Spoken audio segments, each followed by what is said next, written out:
Yes, reka twongere tubasuhuze inshuti bakunzi ba One Nation Radio, radio ya diaspora nyarwanda. Dukurikira muri mu bice bitandukanye, birashoboka ko uri kudukurikira muri kano kanya aho uri ari ku manywa, ngo waramutse neza, birashoboka ko uri kudukurikira aho uherereye mu gihugu urimo bwije, ubwo ni ukuvuga mwiriwe. Ni One Nation Radio. Nk'uko bisanzwe murabizi ko tugenda tugera mu bice bitandukanye hirya no hino ku isi yose. Uyu munsi rero aho twerekeje mu kiganiro cyacu cya none, twerekeje muri Leta Zunze Ubumwe za Amerika. Nk'uko muri kubibona kuri screen zanyu, uyu turi kumwe yitwa Sava Nzayiramye. Niwe mutumirwa wacu tugiye kuganira nawe kuri uyu munsi wa none. Atuye muri Nebraska muri Leta Zunze Ubumwe za Amerika. Afite imyaka igera kuri 22, ni umunyeshuri waho ariko nanone ni umunyarwanda. Ngira ngo yiga muri Universite ya Nebraska muri Lincoln. We tugiye kuganira. Sava, niba unyumva neza, tuguhaye ikaze mu kiganiro cya none hano kuri One Nation Radio. Ndakumva neza, murakoze cyane, nishimiye kuba nanga muri kiganiro. Yego. Natangiye mbwira abantu bikeya mu ncamake mvuga ko uri muri Nebraska ari naho wiga, ariko birambuye kugira ngo wabwira abadukurikiye imyaka ugiye kumara aho ngaho, wahageze ryari, byari bigenze bite, kugira ngo abadukurikiye babashe gusobanukirwa byisumbuyeho. Murakoze cyane, nk'uko wabivuze nitwa Sava Nzayiramye, nkaba ndi umunyeshuri kuri University of Nebraska Lincoln, hano muri state ya Nebraska muri Leta Zunze Ubumwe za Amerika. Ikindi nageze hano muri 2018 mu kwezi kwa munani, nje gutangira amashuri yanjye ya kaminuza. Kuri ubu ndi umwaka wa gatatu, cyangwa icyo nakwita ngo ni junior year. Turi mu mpera z'igihembwe cya mbere cy'umwaka wa gatatu. Ikindi ndimo kwiga ishami ryitwa Integrated Sciences, n'icyo nakwita concentration cyangwa minor muri International Agriculture, Leadership and Entrepreneurship. Ikirenze kuri ibyo ni uko mpagarariye Association y'abanyeshuri b'Abanyarwanda biga muri University ya Nebraska Lincoln. Abanyeshuri bari aho ngaho umubare ujya kugera nko kuri bangahe? Umuntu yakwibaza ngo hano nkeka ko turi university irimo abanyarwanda benshi muri Leta Zunze Ubumwe za Amerika. Abo nzi neza ndishura ni abiga bachelor cyangwa undergraduate ni 143. Harimo abandi nka batandatu kugera ku 8, ntabwo nzi neza imibare, biga grad school, masters na PhD, ariko urebye turi hafi 150. 150, numva ko ntabwo muri bakeya kandi muri Abanyarwanda. Ariko ubwo umuntu yakwibaza ngo ugiye kuhamara 2018, 2019, 2020, turi kuyisoza, urumva imyaka niba warahageze mu ntangiriro za 2018, ubwo ni nk'aho ugiye kuba 3. Ni ikihe kintu umaze kwigira muri Leta Zunze Ubumwe za Amerika muri iyi myaka 3 uhamaze? Nkeka ko kandi cyari ikibazo cyiza, ariko uburyo ntekereza ko nagisubiza, cya mbere ni ukubakorera ababyeyi kandi ugatangira gufata inshingano ukiri muto. Nkeka ko twakuze tugiye muri high school dufite animateri, dufite animatrice, dufite directeur, dufite ababyeyi badusura bakongera bakatwibutsa wenda zimwe mu nshingano za kinyeshuri n'ubuzima busanzwe. Ariko hano uribana, nta mubyeyi, ukumva ko uzabaho umwaka wose utabonye ababyeyi, ariko nabwo ukiga kuba umuntu mukuru. Nkeka ko hano tugerageza kuba abantu bakuru, kuba mu buzima navuga ngo utamenyereye, ukabana n'abantu bavuga ururimi utari usanzwe uvuga mu buzima busanzwe. Nyine harimo challenges nyinshi, ariko ikirenze kuri ibyo ngibyo ni uko wiadaptinga, then nyine ukiga kuba muri ubwo buzima kandi ukabamo neza. Kuko nkeka ko icyo twese tuba dukeneye ni ukubaho ubuzima navuga ngo bwiza. Nkeka ko byaramfashije kubakorera ababyeyi, kubakorera inshuti, ariko still nkagira success mu byo nkora, ariko nabyita.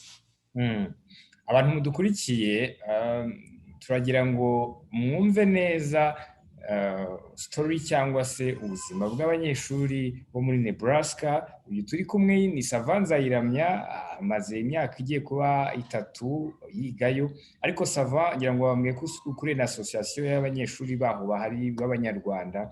Umuntu ashobora kwibaza mubayeho mute noneho rero hagati yanyu nk'abanyarwanda biga muri iriya kaminuza, mubayeho mute, ubuzima bwanyu bumeze gute buri munsi? Nkeka ko wenda ubuzima bwacu bwa buri munsi buratandukanye, wenda umunyeshuri ku wundi, ariko muri rusange ni uko turiga, turabyuka, buri wese wenda afite schedule zitandukanye akajya kwiga. Ibirenze ku kwiga ni uko tuba dufite wenda utuzi dutandukanye, abakora n'abaprofeseri, abakora ibindi bintu bikorwa bitandukanye, then tukajya n'ubuzima navuga ngo bwo kwishimisha, abakora siporo n'iki, abandi bagasenga, tugira service imwe yo mu kinyarwanda ariko izindi ni iz'abazungu. Ariko ibyo ni ukwiga n'ubuzima busanzwe biri aho ngaho, nta bindi birenze kuri iki. Ubwo aho ngaho uvuze ku bijyanye no gusenga, hari ubwo ababyumva, ubwo hari misa iba cyangwa se hari amateraniro aba akaba mu kinyarwanda, mukayakora ari mu kinyarwanda? Navuga ko ni igitekerezo cyaje muri 2018 irangira, niba ntibeshye, na 2019 itangira, aho bamwe mu banyeshuri bifuje ko twakora ikintu kimeze nka kinyarwanda. Then kuva icyo gihe nyine turabikora ku wa gatatu. Ntabwo navuga ngo hazamo abantu benshi, ndetse n'ubu ngubu kubera COVID-19 bisigaye biri no kuri Zoom, ariko nyine turahura tugakora isengesho ry'isaha imwe mu kinyarwanda. Tutitaye gusengera muri ADPR cyangwa gusengera muri Anglikani cyangwa Gatolika, twese tugahurira hamwe tugasenga mu kinyarwanda. Niyo misa navuga ngo dufite ikinyarwanda y'isaha imwe mu cyumweru. Yego. Savant, ujya kwiga muri Leta Zunze Ubumwe za Amerika, umuntu yagira amatsiko kugira ngo yumve story yawe uko byagenze. Uvuye i Kigali, ese wari ubonye bourse cyangwa se wenda wagiye ugiye kwirihira? Ni gute wabashije wowe kubona ishuri? Byagenze biti? Umunyeshuri nakubwiye biga undergrad cyangwa bachelor cyangwa kaminuza isanzwe, atari kaminuza nkuru. Abo 143 bose turi kuri scholarship yitwa ngo ni CASP scholarship. Ni scholarship twishyurirwa n'umuherwe, ntashatse kuvuga izina kubera confidentiality, ariko ni ku bufatanye bwe na leta y'u Rwanda. Akaba yaratanze scholarship z'abanyeshuri b'abanyarwanda 200. Bamwe baragraduatinze, abandi nyine turacyari mu nzira. Ariko uburyo nayibonye ni uko nabimenye bwa mbere niga mu wa 5, bagifata wenda abana ba mbere, bafashe abana 7. Icyo gihe umuntu arabimbwira, then nanjye nsoje kwiga numvaga nshaka kwiga muri Amerika nk'abandi bose. Ngerageza ku applying ahantu henshi hatandukanye, nyine hamwe biranga. Ku bw'amahirwe ibi bya applyinze birakunda, then baratwishyurira, bakatwishyura navuga ngo ibikenewe byose kugira ngo umunyeshuri abeho. Nebyo navuga ko ari scholarship nziza. Twese baratwishyurira, twese twigana, ntabwo twishyurira. Yego.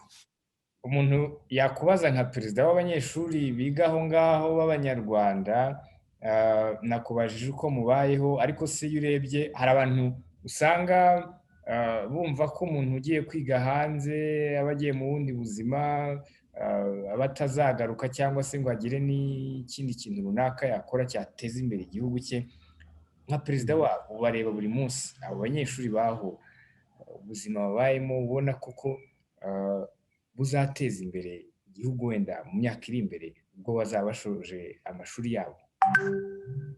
Nkeka ko wenda yari imyumvire y'abantu batandukanye, ariko njye siko mbibona. Icya mbere, turi abanyeshuri 143 nk'uko nabikubwiye turi hano. Ibintu turimo kwiga bisa nkaho dufite ukuntu bisa nkaho biri related n'u Rwanda. Dukora ama concentration ku Rwanda. Some classes dufata classes bisa nkaho zitwigisha ku bijyanye n'u Rwanda. Ibyo like clear structure y'ukuntu wenda u Rwanda rumeze, ariko ku cyo wari uvuze cyo gusubira mu Rwanda no guteza imbere u Rwanda, nteko ntabwo ari ikintu navuga ngo nshidikanya ko mu by'ukuri urubyiruko ruri hano ruzagira ibintu byinshi bikomeye rukorera wenda igihugu, ndetse navuga ko bamwe baba batangiye gufasha n'igihugu muri make. Ntego ko nko muri igihe cya covid hari abana bagiye bafata wenda kuri ako kabursi ubona, bakohereza ababyeyi, bakohereza inshuti. Byonyine ibyo ntekereza ko ari bumwe mu buryo bwo gufasha igihugu. Rero niba mu byo mbona wenda abantu batangiye gufasha igihugu bakiri hano, bamwe batangiye ama business mu Rwanda, ntabwo nshidikanya ko na nyuma yo kuguraduwetinga hano igihugu kizungukira byinshi mu rubyiruko ruri hano rurimo kwiga. Yego, reka mbere nko kuri wowe rero, uyu munsi ni wowe twabashije kuganira, n'abandi wenda tuzagenda tuganira nabo, ariko nkawe uteganya ko ubwo uzaba usoje ari icyo uzakora cyateza imbere igihugu cyawe nawe? Ntega ko education ni process, wenda ibintu bigenda bihinduka. Icyo utekereza wenda sicyo wenda ushobora kuzakora, ariko wenda nshingiye ku byo niga, ndimo kwiga international agriculture, nabyita ko ari nk'ubuhinzi mpuzamahanga. Iyo ntekereje nkatekereza ko wenda sinzi ngiye kubivuga muri economic terms, ariko myanga ndageza kwishyira mu Rwanda cyoroheje kugira ngo wenda abantu bose babyumve. Iyo ntekereje ko umuhinzi ashobora kuba ahinga ariko ntabone like amafaranga ajyanye n'ubushobozi, wenda n'imbaraga n'umwanya yatakaje, mba numva ngera ikintu kimbangamira. Ariko mbaye mfite ubushobozi bwo kuba na connecting abahinzi wenda bari hano, bari mu Rwanda, na final producers, abantu wenda bakeneye ibyo bintu wenda bari hano, nkeka ko hari like uburyo naha agaciro ibintu bakora, ndetse wenda bakaba babona nk'amafaranga wenda menshi, niko nabyita. Yako nabyita mu Cyongereza ni nka connecting some gaps iri hagati y'aba consumers n'aba producers, navuga ngo abahinzi. Nkeka ko ibyo wenda bishobora kubafasha kugira ngo imibereho yabo izamuke, wenda n'ibyo bakorera byongerwa agaciro, niko nabyita. Hanyuma reka ngaruke inyuma gatoya. Igihugu cy'u Rwanda gifite amateka cyihariyeho. Usanga mbere ya jenoside yakorewe Abatutsi wasangaga hari abana batabasha kubona amahirwe yo kujya kwiga, bakabibuzwa bitewe n'ubwoko bwabo. Ni ibintu byabayeho, warabisomye, warabikurikiye, ariko ndagira ngo uyu munsi abantu badukurikiye,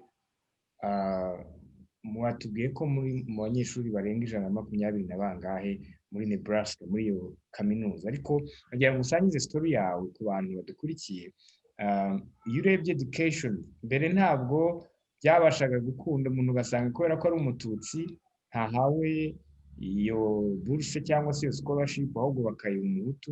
Ariko kuri ubu ngubu wasangiza abadukurikiye story uko ihagaze, abanyeshuri bahari bihagaze bite? Se watubwiye ko wabashije kubona scholarship, ariko hari ubwo nawe wigeze uhura n'ibibazo nk'ibyo ngo bikugore? Wadusangiza wenda ku buhamya bwawe. Urakoze cyane. Nkeka ko education system yarahindutse, nk'uko wenda navuga ngo ubuyobozi bw'igihugu bwahindutse. Twagiye tubisoma, wenda ntabwo twabibayemo kuba umuntu yabonaga scholarship bitewe n'ahantu aturuka cyangwa bitewe n'ubwoko bwe. Ariko muri iki gihe ntabyo mbona, nta n'ibyo ntekereza ko bishobora no kuzongera kubaho. Uvuze wenda ku buhamya bwanjye, tubona scholarship ntabwo byaterwaga n'ahantu uturuka, nta nubwo byaterwaga ntabwo ngo n'ubwoko bwawe, ni intellectual capacity yawe, uburyo we expressinga ibyo ushoboye bitewe n'ubushobozi bwawe.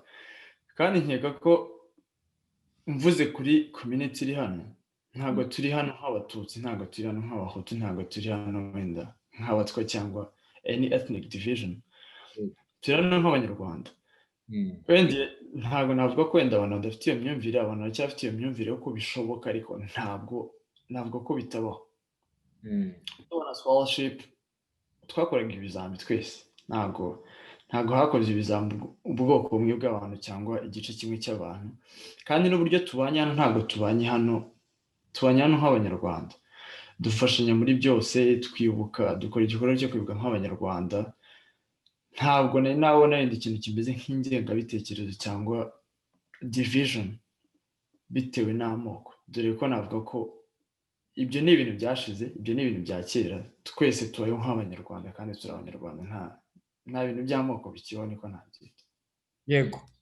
Hanyuma rero iyo urebye ukareba uburyo mubayeho aho ngaho, ese nyuma wenda ya hahandi muhurira mu gusenga, ariko mu bindi bikorwa tuzi ko hari umuryango w'abanyarwanda uba mu ntara ya gatandatu, naho muri Leta Zunze Ubumwe za Amerika urahari, ariko ibikorwa muhuriramo noneho bihuriye ku guteza imbere igihugu cy'u Rwanda ni nk'ibihe? Nka perezida w'abanyeshuri watubwira ibyo wenda mumaze gukora kugera kuva aho wenda uhagereye muri 2018?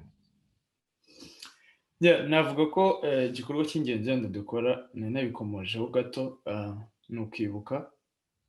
Buri mwaka twibuka inzirakarengane zazize genocide muri 1994. Iki ni igikorwa navuga ngo ngarukamwaka dukora, ndetse n'uyu mwaka twashoboye kugikora wenda n'uko twabikoze mu buryo butandukanye. Ariko ibindi navuga ko association y'Abanyarwanda tumeze nk'abambasaderi, kuko njye nshobora kuvuga bimwe ariko n'undi afite ahantu akora, afite aho bigana, afite iki, dore ko wenda n'abazungu bafite byinshi basomye, bakunda gusoma, bashobora gusoma ibintu bipfuye, bashobora gusoma ibintu bizima, baba bakeneye kubaza like okay, uri umunyarwanda ndakubonye ko nasomye ibi n'ibi, mu by'ukuri nibyo. Rero turi hano kugira ngo mu by'ukuri dutange picture ya nyayo y'igihugu, turi hano kugira ngo tube abambasaderi b'igihugu. Ariko ikindi gikorwa tugira navuga ngo sinacyita ngarukamwaka kuko cyabaye rimwe, ariko turifuza ko cyaba ngarukamwaka, ni ikintu cyitwa ngo ni Rwanda Night. Ni nk'ijoro ry'u Rwanda, ni ijoro rituma twerekana umuco nyarwanda, kandi navuga ko umwaka ushize cyaba gikorwa navuga ngo twabonye igihembo cy'umwaka. Byari association y'abanyeshuri b'abanyarwanda hano dufatanyije n'indi icyo nakwita ni Agricultural Leadership Shield, nayo n'indi organization yatangijwe n'abanyarwanda. Twakoze Rwanda Night dutumiramo ambasaderi w'u Rwanda ndetse n'abandi bayobozi batandukanye hano muri Nebraska ndetse n'hano mu kigo. Nkeka ko ibyo navuga ko ari byo bikorwa by'ingenzi byashoboye kuba hano, ariko nyine dukora ibintu byinshi bitandukanye. Iyo abanyeshuri bashya baje turabakira, tukabigisha nyine life ya hano muri Amerika uburyo imeze, natwe baratwakiriye kandi nkeka ko ari byiza cyane. Ntabwo mukiri abarurume mumaze gukuraho kure? Right now ntabwo program ikiriho, wenda kugira ngo ateze kugira umuntu yakwibaza ngo okay, undi mwana bishobora kugenda gute. Njye naje mu cyo nakwita ngo ni cohort 4, ni class ya 4, nyuma haje indi class imwe. Okay, program yararangiye, ntabwo cyakira abana baza muri Amerika. Abanyeshuri 200 bagombaga kuziga muri university y'Abanyarwanda barageze, bamaze kuza. Yego. Hanyuma iyo urebye se ubona muri ibyo bikorwa iyo mwabahamagaye barabyitabira, ubona babijemo nk'ubushake, cyangwa ni kwa kundi wenda baseta ibirenge ukavuga ati kuvuga Abanyarwanda cyangwa abazungu? Ni kuvuga Abanyarwanda. Muri bya bikorwa utubwiye muhuriramo, iyo mubahamagaye ubona babyitabirana n'ishyaka bakabizamo, cyangwa haba harimo guseta ibirenge? Navuga ko hari igikorwa kimwe kitabamo guseta ibirenge, igikorwa cyo kwibuka. Niko mu by'ukuri twese, buri wese ashyiramo imbaraga, tuba dufite ibintu byinshi bitandukanye tuba turimo gukora, buri wese afite inshingano wenda bitewe n'ikintu runaka agomba gukora. Rero n'icyo nakwita ngo ni Rwanda Night, iba ari event nini, nari event itegurwa n'abantu barenga 100. So sinavuga ngo hari umuntu umwe useta ibirenge cyangwa iki, kuko twese tudafatanyije mu by'ukuri turabizi neza ko bitashoboka, kandi biba ari ibikorwa navuga ngo binini. Sinzi wenda niba uzi okay na mindset nakwita ngo y'Abanyarwanda. Iyo umunyarwanda akoze ikintu abashaka nyine kize kiri perfect, nyine hari isura dukunda okay, nzi neza ko abantu benshi baba bashaka kwambara wenda gukora ibintu mu buryo busa neza. N'ibyo bintu ntabwo ko hano tubikora. Niba dukoze igikorwa cyo kwibuka mu by'ukuri tugikora gisa neza and everything. Niba ari Rwanda Night ibe program of the year, kuko nyine aba ari competition nini, kandi nkeka ko ntabwo twese tubyitabira kandi turafashanya muri byose. Yego. Hari ikindi kintu savant kijya kiba muri diaspora, usanga mu rubyiruko ntibiraba byinshi, ariko harimo rumwe mu rubyiruko rwatangiye iyo nzira, ugasanga harimo ikintu cyo gupfobya jenoside yakorewe Abatutsi. Mwebwe nk'abanyarwanda muri aho ngaho b'abanyarwanda mubasha guhangana mute n'aba bantu no mu rubyiruko nk'uko mbikubwiye hari aho byatangiye ariko muhangana nabyo gute mubyitwaramo mute? nkeka icya mbere impamvu wenda twe bitagaragara sinkeka ko ibyo bintu cyane biri mu bantu babayeho mu Rwanda bazi life yo mu Rwanda. Twese turi hano byibura twageze mu Rwanda imyaka ntabwo ngo 3 ishize, dore ko wenda nka program yacu byamuna amahirwe yo gusubira mu Rwanda nubwo naje 2018 na 2019 nagarutse mu Rwanda. Ariko twe twagize amahirwe yo ku experiencing ibintu no kubibona.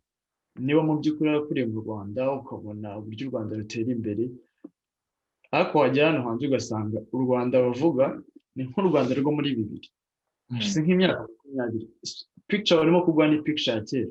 Nako aho ngaho niho hazamo gupfobya bizana no niba nabyita kutamenya cyangwa no kuba abantu bashobora kubashuka. Rero twe turi hano wenda impamvu navuga no mu rubyiruko bitarimo cyane uko urubyiruko ruri educated, urubyiruko rurasoma, urubyiruko ntabwo waza ngo umbwire ngo urabizi buriya muntu bimeze gutya na gutya, biragoye. Ikindi kuba kuriye mu Rwanda ufite ibyo wiboneye, wagiye wenda bamwe bagiye mu mashuri batangiye kwiga babona ukuntu bimeze, siko barumuna bacu barimo kwiga, wenda twatangiye kwiga tugenda ku magare cyangwa tugenda n'amaguru, barumuna bacu barimo kugenda mu school bus, hari development ubona igaragara. Ariko navuga ko hano birahari ntabwo mvuga hano mu kigo, ndavuga muri diaspora nyarwanda, kuko wenda umuntu wagira gutya agatembera cyangwa akanasoma ibiri ku ma internet. Byanjye birambabaza uko ntekereza ko ari abantu bashaka kuyobya abantu benshi, harimo iyo bibaye urubyiruko birambabaza cyane ko nkeka ko urubyiruko rutagombye kugwa muri iyo trap, uko nibyo byabaye mu myaka yashize. Ariko iyo umuntu navuga ngo arimo gupfobya abayirengagiza, iyo umuntu arimo gupfobya abashaka kuyobya abantu kandi abizi. Ariko mu by'ukuri ukuri kuba kuzwi, development y'igihugu bihari, kuba abantu bose ari abanyarwanda, kuba nta macakubiri, ni ibintu bigaragarira buri wese, ariko nyine hazamo kwirengagiza no gushaka wenda inyungu zabo bwite. Yego, ni gute rero urubyiruko rwahangana nabyo? Tubwiye uko bihagaze, ariko ubwo uranagendera no ku rukwegereye muhura cyane, ni gute rukwiye guhangana nabyo? Ikintu cya mbere nkeka ko kugira ngo uhangane nabyo ni ukuba cya mbere ni ukustenga positive, nuko kuba abantu bazavuga ibintu bibi byo bazabivuga, n'abantu bazandika ibintu bibi bazabivuga, ariko nta mpamvu yo kuba twabakurikira kuko n'abantu barimo kutuyobya. Ariko ikindi act nshaka kuvuga ugira ikintu ukora, kuko mu by'ukuri nuyibona ugaceceka, nuyibona kuri Twitter ugaceceka, nuyibona kuri YouTube ugaceceka. Guceceka ni kimwe, ariko no kubasubiza ni ikindi. Yego, nyako hari urugero rwigeze kutubaho turi mu modoka dutwawe n'umugore w'umuzungu, aratubwira ngo none se ngo muri mwe ninde mututsi ninde muhutu? Ntabwo nabyibagirwa, ariko twese twavugiye rimwe twavuga ati no, twese turi abanyarwanda. Ibyo bintu byari ibintu bya kera. Iyo haza kuvamo wenda umuntu utangira gusobanura ngo ibiki n'ibiki, ariko agiye guconfusinga uwo muntu, rero hari uburyo acting. Yari umunyarwanda cyangwa yari umuzungu, kandi we ntabwo yarakibajije nk'umuntu offending, zarabajije nyine ikibazo nk'uko bavuga ati uri umu black, uri umuzungu. Ariko mu by'ukuri nyine naje kubona ko twese buri wese aba agomba kwakitinga mu buryo bwe. Wenda ushobora kuba ufite platform ya Twitter, ushobora kuba ufite platform y'ahantu ujya, ushobora kuba ufite ahantu utanga ibiganiro, buri wese ajya gukora part se cyangwa agatanga umusanzu we mu kuvugisha ukuri kw'ibiriho, kuko mu by'ukuri nta kintu turi kubeshya, ntabwo turimo wenda kugira ngo tumanipulating ibintu, tuba tuvuga ibintu biri real, sibyo? Tuba tuvuga ibintu mu by'ukuri biriho, niba nta macakubiri ariho, niba nta nubwo ari education gusa n'akazi, then tubwire abantu ukuri kw'ibiri mu Rwanda. Uko nitubabwira ukuri kw'ibiri mu Rwanda biraza gutuma bamenye mu by'ukuri aho u Rwanda rwavuye n'aho rugeze. Then ntabwo umuzungu wenda reka niyo kuvuga barimo gupfobya, barimo kubeshya abazungu. Umuzungu n'abarasomye ibintu bibi ku Rwanda kuko kumubwira ibintu byiza bizamutera gushaka amakuru ya nyayo. yego. rero icyo gihe aho tunavugaga azamenya u Rwanda ahantu rugeze, azamenya development y'igihugu, azasoba asome n'ibindi. Mu by'ukuri ntabwo tugomba kwicara ngo tuvuge ngo twageze iyo tujya kubera ko tubona convention, ariko tugomba kwakitinga wenda tugasubiza n'abo bantu uko dushoboye. Yego, turi kugana ku musozo, ariko mbere y'uko dusoza, turi radiyo ya diaspora, hari abantu bagukurikiye bari mu Rwanda, hari inshuti ufite wenda mu bindi bihugu wenda zitari muri Amerika, kubera ko twe turi umuyoboro dukunze guha umwanya abantu bagaha intashyo abantu bakumbuye babo, yaba i Kigali mu Rwanda biciye kuri radiyo yacu. Ninde uha intashyo abantu nka 5 ukumbuye cyane? Abantu nka 5 nahera ku babyeyi banjye, kuko hashize umwaka wenda n'amezi make ntababona, ababyeyi banjye n'abavandimwe. Ikindi nayo ntashyo inshuti zanjye, n'abo twagiye twigana cyangwa abo twakoranye bari mu Rwanda. Abanyuma nayo ntacyo n'abo tubana hano, abanyarwanda, kuko nibo navuga ngo nibo babyeyi banjye hano, nibo nshuti, nibo nshobora kugira ikintu mbaza, nibo bamfasha, nanjye nibo mfasha. Nkeka ko nabo nabaye ntashyo n'abanyarwanda muri rusange bazagira amahirwe yo kureba iki kiganiro. Yego. Dusoza rero, hari ubutumwa waha umuntu udukurikiye muri kano kanya wakurikiye kino kiganiro mbere y'uko tugana ku musozo? Umuntu ugize amahirwe yo gukurikirana kino kiganiro, kandi reka mpere ku rubyiruko, nk'uko wenda benshi bakunda kubivuga, ni uko urubyiruko turi imbaraga z'igihugu. Nakomeje kubisubiramo, birambabaje numva mu by'ukuri urubyiruko rugwa muri trap bashaka kubise cyangwa yo gupfobya, kandi ibyo twabonye dufite uburyo twakuze bitandukanye n'uburyo ababyeyi bacu bakuze, n'uburyo abasogokuruza cyangwa abandi bose bakuze. Nkeka ko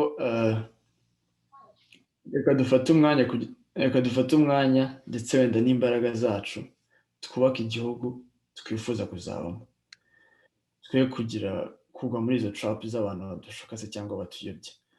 Ariko ikindi, ntabwo ibyo bintu byose bizigera bishoboka tutaba educated. Nzi neza ko nzaza muri Amerika, kuza muri Amerika birashoboka cyane, niko nabyita, just be optimistic, ushaka opportunity. Ariko muri Amerika ntabwo ari honyine hari ubuzima, ntabwo uzagira igihugu akamaro uje muri Amerika gusa, ahubwo ni ugukoresha opportunities ufite ukaba optimistic, ndetse twese tugafashanya muri byose. Ntabwo nta kintu najyaho ni njyenyine, ahubwo twese tuzafatanya kugira ngo twubake igihugu. Ndumva ari bwo butumwa nifitiye. Ariko n'abandi bantu navuga wenda ngo abantu bakuru, ndi kuri dufate umwanya kugira ngo twideketinge urubyiruko, kandi tuvuge ibintu uko biri, twe gushaka wenda inyungu zacu za hato na hato wenda zinyuze mu bintu bipfuye. Ariko u Rwanda turuvuga uko ruri, u Rwanda turuvuge neza, kuko n'ubundi abazungu ntabwo bajya bavuga nabi ibihugu byabo iyo baje mu bihugu byacu. Yego. Urateganya kuzagaruka? Numva muvuga ngo ni i Rwanda. Uzagaruka i Rwanda ryari?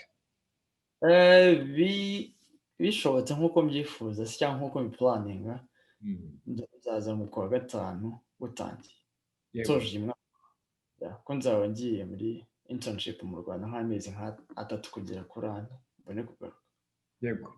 Sava, reka tugushimire cyane ku mwanya wawe waduhaye tukagirana kino kiganiro, ariko ubwo nanabonereho kubwira abantu mwese mudukurikiye ko yariho umusozo w'ikiganiro twagiranaga na Sava Nzayiramya, n'umunyarwanda utuye muri Leta Zunze Ubumwe za Amerika, muri leta ya Nebraska, yigayo muri kaminuza, ni kaminuza ya Nebraska, ni muri Lincoln. Niwe twaganiraga kuri munsi wa none adusangiza ubuzima babayemo kugeza amagingo aya ngaya. Mwumvise ko yagiyeyo muri 2018, se abanyeshuri baho cyangwa se abanyarwanda muri rusange bigaho hariya muri kariya gace bimeze bite, ubuzima bwabo buhagaze bute? Mwabyumvishe ni byinshi.